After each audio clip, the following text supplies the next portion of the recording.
Shalom Excellence, je suis très content d'être avec vous. Vous êtes à la version digitale du Grace Bible Institute, dirigée par son Excellence, l'évêque général Emmanuel Kemtere, que je salue en passant. Et que je remercie aussi pour cet honneur qu'il me donne de partager, n'est-ce pas, la parole et la pensée de Dieu avec vous. Nous allons voir ce thème qui m'a été donné, le défi financier. Et je vais parler de la culture de la richesse. La culture de la richesse. Et je vais lire un passage très connu, mais nous allons le voir autrement. C'est 2 Rois chapitre 4 et je lis les 7 premiers versets. Une femme d'entre les femmes des fils des prophètes cria à Élisée en disant: ton serviteur, mon mari, est mort. Et tu sais que ton serviteur craignait l'Éternel. J'aime ça. Or, le créancier est venu pour prendre mes 2 enfants et en faire des esclaves. Élisée lui dit: que puis-je faire pour toi? Dis-moi, car tout à la maison. Elle répondit: ta servante n'a rien du tout à la maison qu'un vase d'huile. Et il dit: va, demandez au dehors des vases chez tous les voisins, des vases vides, et n'en demande pas un petit nombre.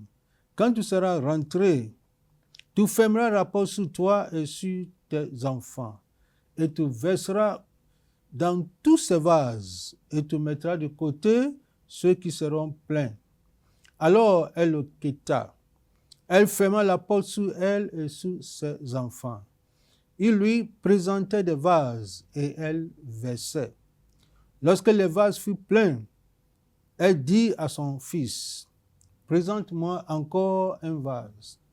Mais il lui dit: maman, il n'y a plus de vase. Et il s'arrêta. Elle alla le rapporter à l'homme de Dieu et il dit: va vendre l'huile, paye ta dette et tu vivras, toi et tes fils, de ce qui restera. Il faut dire qu'il y a 5 étapes vers l'épanouissement financier. 5 étapes. La première étape, c'est le souci financier. J'ai dénommé les 5 S. Le souci financier. Ici, tu n'as rien. Tu vis sous les grâces des autres. Le deuxième, c'est la suivi financier. La suivi financière. Ici, tu as moins qu'assez. Tu as moins qu'assez. À la fin de l'année, tu es toujours endetté. Il y a la stabilité financière. Ici, tu as assez. Ou bien tu as juste assez. Si tu le veux, tu as juste assez pour régler tout. Tout est un peu normalisé. Il y a la sécurité financière où tu as plus qu'assez. Et que Dieu t'amène à ce niveau-là. La sécurité financière où tu as plus qu'assez. Au moins, à la fin de la journée, à la fin du mois, tu peux avoir des réserves. Et la 5e étape où Dieu veut que nous tous nous soyons, c'est le surplus financier. Ici, tu es débordé. Et j'entends David dire: ma coupe déborde. Que Dieu t'amène à cette dimension où financièrement, ta coupe débordera. Où ta coupe financière débordera. Où tu seras une source de bénédiction aussi pour les autres. Où tu ne seras pas une charge. Tu ne seras pas un fardeau ou un problème pour la société. Mais tu seras un canal de bénédiction. Ça, c'est ma prière pour toi. Et si tu suis ce que je suis, je te rassure, tu vas expérimenter le surplus financier. Alors, il y a le souci, il y a la suivi, il y a la stabilité, il y a la sécurité et le surplus. Ma prière pour toi, c'est d'être au sommet de l'échelle, mais pas en bas de l'échelle. Alors, dans ce passage, nous voyons comment cette dame pauvre et très endettée, qui était en bas de l'échelle financière, nous allons voir comment elle a pu franchir les étapes pour arriver au sommet, n'est-ce pas, de l'échelle financière. Et si tu as bien suivi le passage, tu seras d'accord avec moi, il y a quelque chose que Élisée, il y a des choses qu'Élisée n'a pas fait pour elle. Il ne faut pas oublier que cette dame, elle était veuve, son mari était un prophète, ou bien un apprenti prophète, c'est que sur un adjoint, un assistant, et son mari est mort. Son mari priait, la Bible dit que son mari craignait Dieu, ça veut dire qu'il était pieux, il vivait une vie correcte, une vie de sanctification, il était loyal. Malheureusement, il est mort et il a laissé un héritage. Et l'héritage que ce prophète a laissé, c'est la dette. Malheureusement, c'est la dette. Ça ne sera pas ton cas dans le nom puissant de Jésus. Tu ne seras pas un fardeau. Tu ne seras pas un souci, ni un problème pour la société, surtout pour ta famille et pour tes enfants. Pas du tout. Dis-moi Amen. Alors, malheureusement, il est mort, il a laissé les dettes, le créancier est venu et le créancier cherchait son argent. Peut-être après les funérailles, il a attendu un peu 40 jours, après il est venu voir la femme, dit écoute, tu sais que ton mari me doit, donne-moi l'argent. Il n'a rien à la maison. Le créancier dit, si c'est le cas, je prends tes 2 enfants pour en faire esclaves. La dame dit, mais je viens de perdre mon mari, je ne peux pas encore perdre mes enfants. Elle allait voir le pasteur principal, le bishop de son mari, le prophète Élisée. Et elle a présenté le cas. Si tu étais Élisée, qu'est-ce que tu allais faire si tu étais Élisée? Oh, si Élisée était un pasteur africain, il a dit, maman, ne t'en fais pas. Aujourd'hui, c'est samedi. Demain matin, il faut venir à l'église. Je vais présenter ton cas à l'église. Et on va faire une offrande spéciale pour te soutenir. C'est pas mauvais, c'est bon. Mais ça va aller jusqu'à quand? Et il y a des choses que Élisée n'a pas fait pour cette dame. C'est incroyable.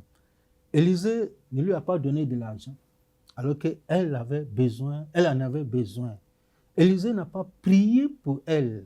C'est incroyable. Élisée n'a pas mis sous sa tête huile d'onction pour décanter sa situation. Élisée ne lui a pas demandé de faire une offrande pour décanter sa situation. Ce que la plupart des pasteurs africains auraient fait. Donc une offrande pour décanter l'atmosphère. Élisée ne lui a pas mis sous 3 jours de jeûne et prière pour faire une délivrance, pour briser l'esprit ancestral et l'esprit de la pauvreté. Élisée n'a pas fait ça. Je ne dis pas que toutes ces choses-là sont mauvaises. Non, sont mauvaises, non. Ce sont des solutions sacerdotales. Mais Élisée n'a pas voulu adopter une solution ou bien une approche sacerdotale. Parce qu'ici, il faut une solution durable. Il n'a pas chassé l'esprit de la pauvreté. Mais qu'est-ce que Élisée a fait? Pour favoriser l'essor économique de cette dame, l'homme de Dieu lui a communiqué la richesse. Il lui a communiqué la richesse. Il y a une différence entre l'argent et la richesse. L'argent, c'est le fruit de la richesse. L'argent est dans la poche, dans la main, sur le compte bancaire. La richesse est dans la tête. Élisée va mettre la richesse ou l'argent dans la tête de cette femme.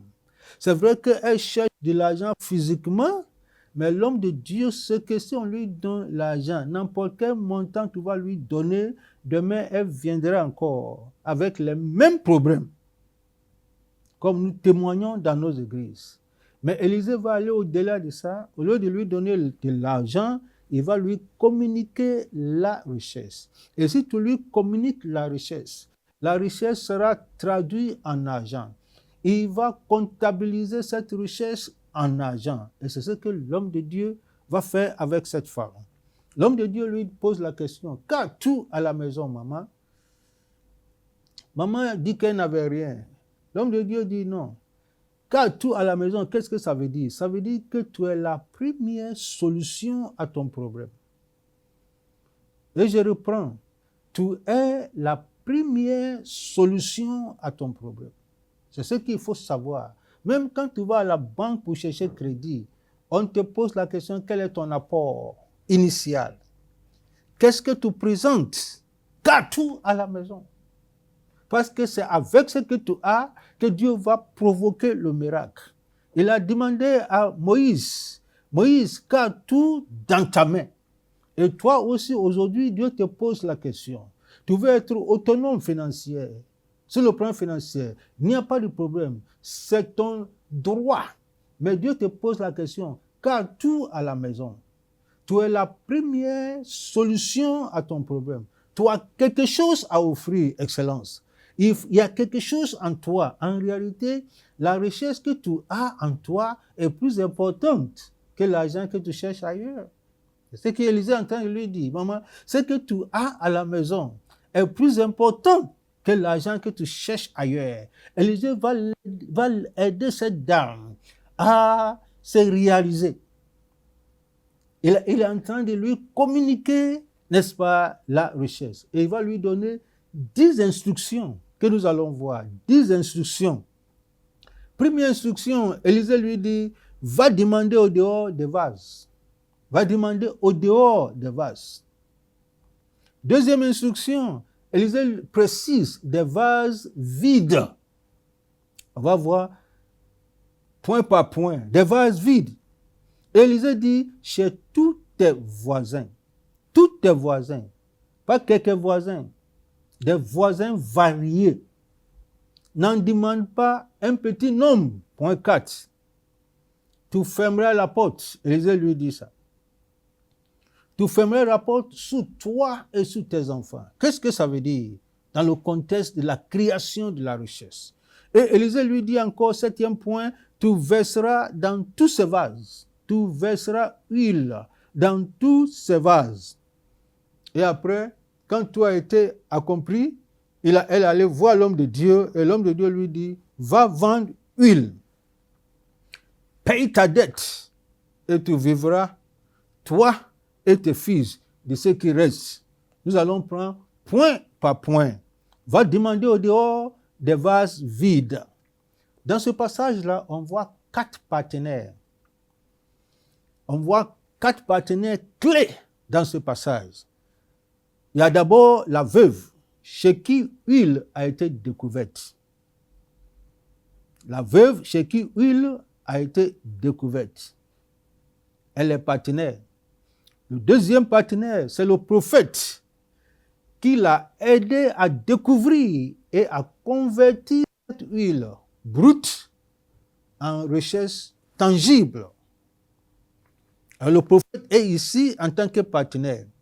Pas partenaire de prière, mais partenaire d'affaires. C'est le prophète qui l'a aidé à découvrir le trésor dans sa maison. Le trésor qui est en lui et en elle. Le troisième partenaire sont les voisins qui ont donné leur vase pour l'extraction et la transformation de cette huile. Et le quatrième partenaire, qui n'est pas des moindres, c'est le créancier, qui est le partenaire financier de cette famille. Alors, tous ces partenaires ont des rôles à faire. Pour aider cette femme à devenir une gourou financière. Que représente l'huile? L'huile représente des ressources à l'état brut qui méritent d'être traitées et transformées. Par voisin de dehors, le prophète se réfère aux partenaires étrangers. Quelques versions anglaises, telles que King James, emploient le terme abroad, ce qui signifie à l'étranger. Go borrow the vessels abroad. Go borrow the vessels abroad. Ça veut dire, va demander au dehors, à l'étranger, des vases. À l'étranger, des vases.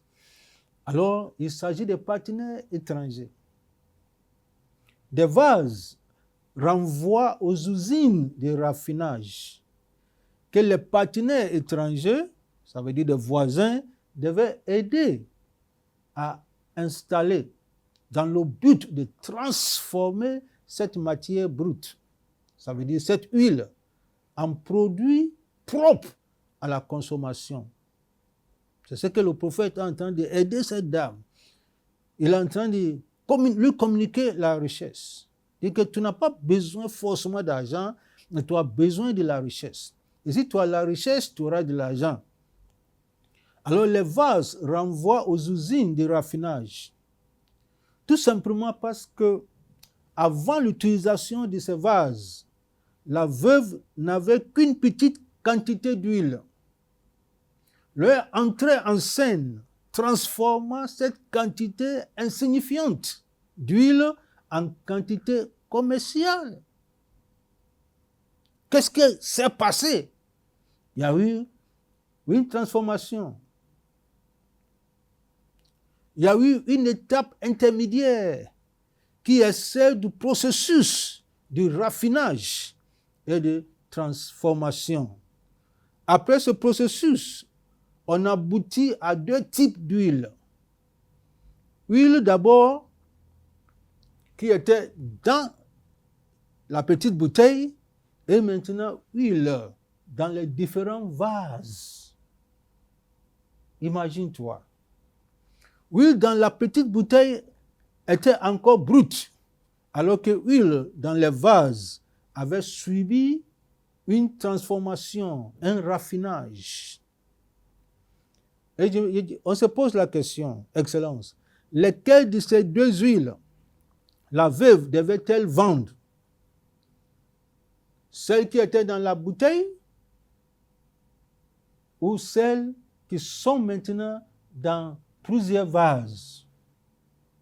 Ça veut dire, quelle huile on vend? Huile brute ou bien huile raffinée? Malheureusement, chez nous en Afrique, ici, c'est huile brute on vend. Et comment un pays peut être riche si ce pays ne vend que ce produit brut? On ne peut pas être riche. Ce que le riche fait, il transforme ce produit brut et il vend ce produit transformé. Mais malheureusement, chez nous, ici en Afrique, on ne vend que les produits bruts. Il est temps d'arrêter. Le deuxième point, le prophète lui a dit, des vases vides. Des vases vides. Qu'est-ce que ça veut dire? Et il dit, va demander au dehors des vases, chez tous tes voisins, des vases vides. Ici, l'homme de Dieu va mettre en place un plan de sauvetage pour sortir cette veuve pauvre et très endettée, à l'image de l'Afrique, un pays pauvre et très endetté de son gouffre financier. Et qu'est-ce que l'homme de Dieu va faire? Va-t-il intervenir auprès du créancier pour obtenir l'annulation de ses dettes et lui trouver par la suite un autre prêt aux modalités de paiement plus légères? Non. Et voici le plan de sauvetage que le prophète avait proposé à cette dame, que je dénomme 4T. Le premier T, c'est la phase de la transaction, c'est la phase de transaction. Cette phase se résume à proposer un accord de sauvetage qui est bénéfique à tous les partenaires. Il ne faut pas oublier, il y en a 4. Alors, un plan qui est bénéfique à tous les partenaires, c'est ce qu'on appelle gagnant-gagnant à tous les partenaires.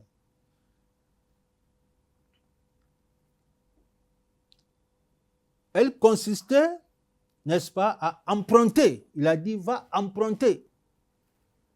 va emprunter, pas emprunter de l'argent, mais emprunter des vases.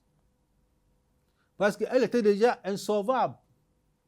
Il est donc très risqué de lui prêter encore de l'argent. Elle va payer comment? Aucune banque ne peut prendre un tel risque. Malheureusement, si c'était en Afrique, c'est ce qu'on aurait fait. Emprunter encore de l'argent pour régler une dette déjà en cours, avec pour garantie notre ressource brute. Avec cette politique-là, on peut aller nulle part, Excellence. Alors cette manière de gestion met en péril la vie de nos enfants, dont l'avenir était déjà hypothéqué. Et Dieu merci, la Bible nous donne un plan de sauvetage. Par la sagesse de Dieu, le prophète propose un plan de sauvetage à bénéfice mutuel, gagnant-gagnant. Il demande à la veuve d'aller emprunter des vases vides chez tous les voisins, ça veut dire les partenaires étrangers. Dans un langage moderne, les vases vides renvoient aux usines de raffinage en location-vente. En location-vente. Qu'est-ce que ça veut dire? Cet échange bilatéral permet à chaque partenaire de combler le vide de l'autre en lui fournissant ce dont l'autre a besoin. La veuve avait besoin de vases pour convertir sa ressource brute en richesse tangible. Mais sa situation précaire ne lui permettait pas d'en acquérir par ses propres moyens. Ses partenaires, eux, avaient besoin de son huile, de sa ressource brute, pour remplir leur vase et accroître davantage leur richesse. Alors le prophète intervient pour dire on va faire un deal gagnant-gagnant. Ce n'est pas un pays qui va venir nous exploiter, non. Ce n'est pas un pays qui va quitter quelque part, nous piller, non. Mais c'est gagnant-gagnant. Cette transaction bilatérale proposée par le prophète conférait à la veuve le droit exclusif de posséder à terme tous ces vases, qu'on va tous solder, tout payer nos partenaires. Le reste là, ça nous revient. C'est quoi ça on appelle un vase vide. La phase de transaction, ça c'est la deuxième phase, c'est la phase de transaction. Il y a la phase de transaction, maintenant nous sommes à la phase de transition. La phase de transition. Et cette phase se résume à proposer un service bénéfique, mutuel. Les partenaires acceptent la proposition du prophète en mettant à la disposition de la veuve des vases de raffinage de son huile dans le cadre d'un contrat de location-vente. En contrepartie, les créanciers vont récupérer leur investissement ainsi que les bénéfices qu'ils auront négociés dans un délai d'escompte bien défini. Si c'est 10 ans, ils vont prendre leur argent. Après, tous ces vases-là nous reviennent. C'est le deal que le prophète a établi avec eux. C'est à cause de ça le prophète a employé le terme emprunter. Va emprunter de dehors. Emprunter, c'est de prendre et utiliser quelque chose qui appartient à quelqu'un d'autre avec l'intention de le rendre. Emprunter. Et comment on va emprunter? Comment on va rendre? Comment la veuve va-t-elle rendre ses outils de raffinage déjà installés chez elle? Dans un état initial, non. Elle va plutôt s'atteler à rembourser la créance. Elle ne vend pas son huile brute, comme les Africains font. Bien qu'étant dans une situation d'urgence. Non.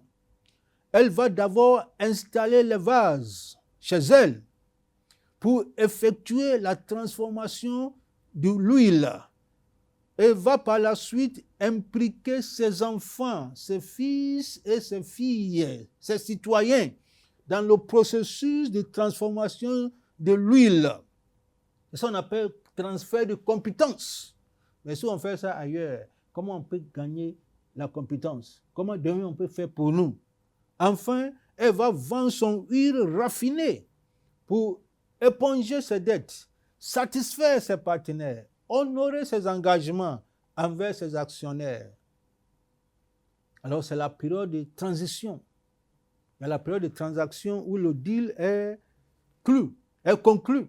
Maintenant, il y a la période de transition où ici, nous travaillons pour payer.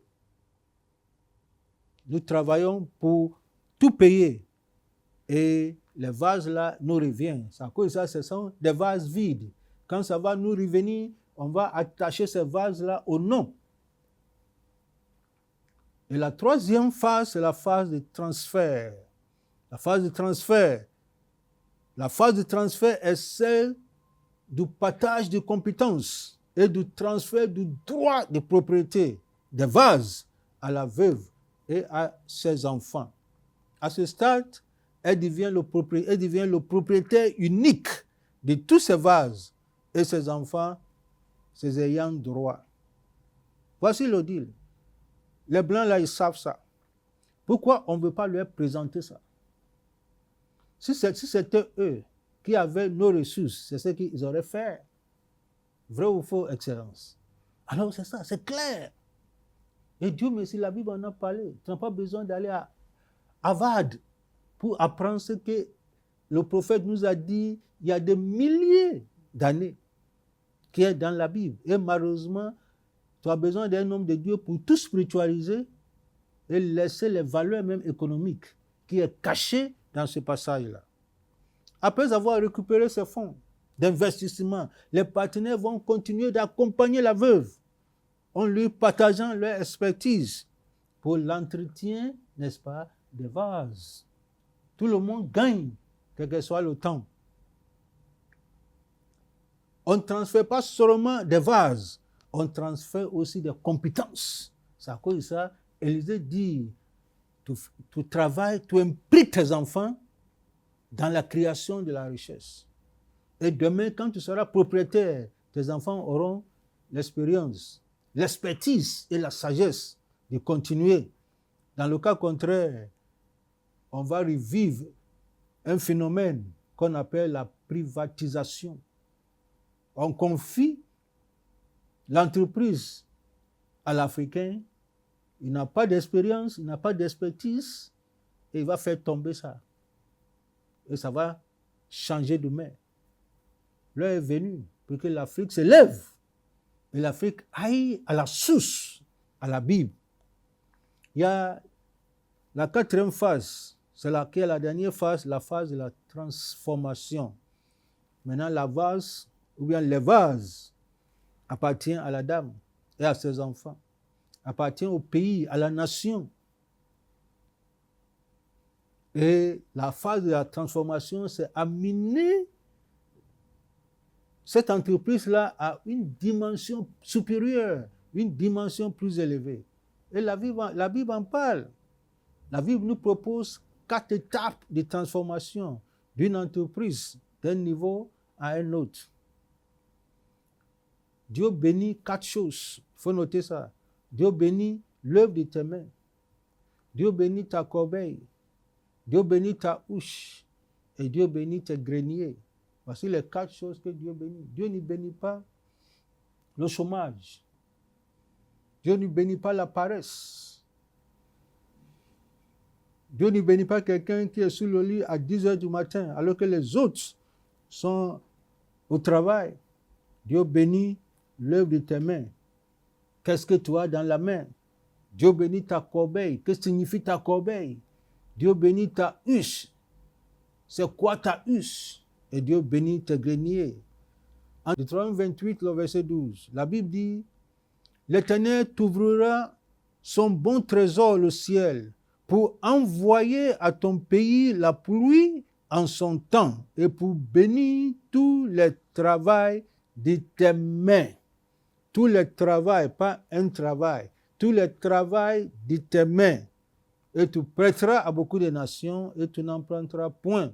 Dieu bénit le travail de tes mains. L'œuvre de tes mains, c'est ce que tu fais comme activité. En tant qu'homme de Dieu, tu as ton ministère, tu as ton église. Ton ministère, c'est le don que Dieu t'a donné. Ton église, c'est la communauté que Dieu t'a donné. Dieu t'a donné, c'est l'assemblée. Ton don n'est pas limité, n'est pas domestiqué à l'intérieur, aux 4 murs de ton église. Ton don, c'est ton ministère. Ton ministère, c'est ton onction, c'est ta grâce. Ce don-là est bénéfique au corps de Christ, aux nations même. Alors, c'est ce qu'on appelle œuvre de tes mains. Et Dieu bénit l'œuvre de tes mains. Et quand Dieu bénit l'œuvre de tes mains, Dieu transforme, Dieu amène cette œuvre de tes mains à une autre dimension. Et on pose la question, comment Dieu bénit-il l'œuvre de tes mains? Il bénit l'œuvre de tes mains en la transformant en corbeille. Et que veut dire corbeille? En Deutéronome 28, le verset 5, ta corbeille et ta huche seront bénies. Il faut noter, corbeille et huche sont liés. Ta corbeille, c'est ce qu'on appelle dans un langage moderne le PME, les petites et moyennes entreprises. C'est ce qu'on appelle corbeille. Vous voyez, c'est incroyable ce que la Bible nous dit.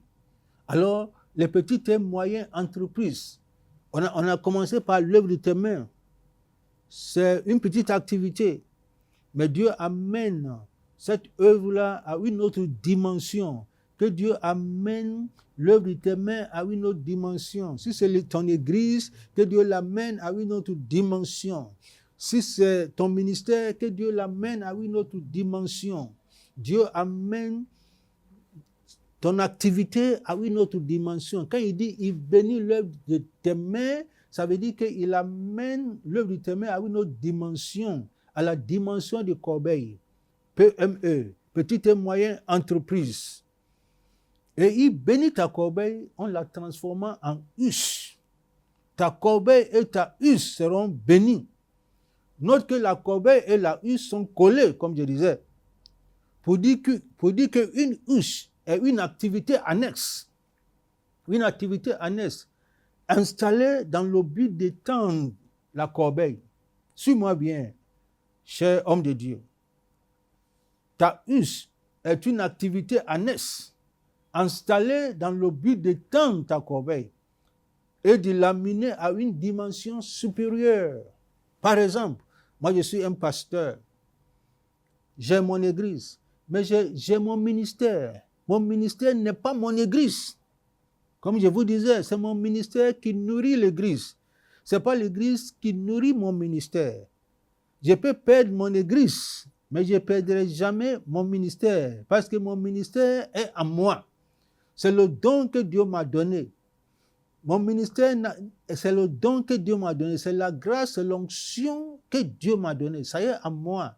C'est à moi de développer ça.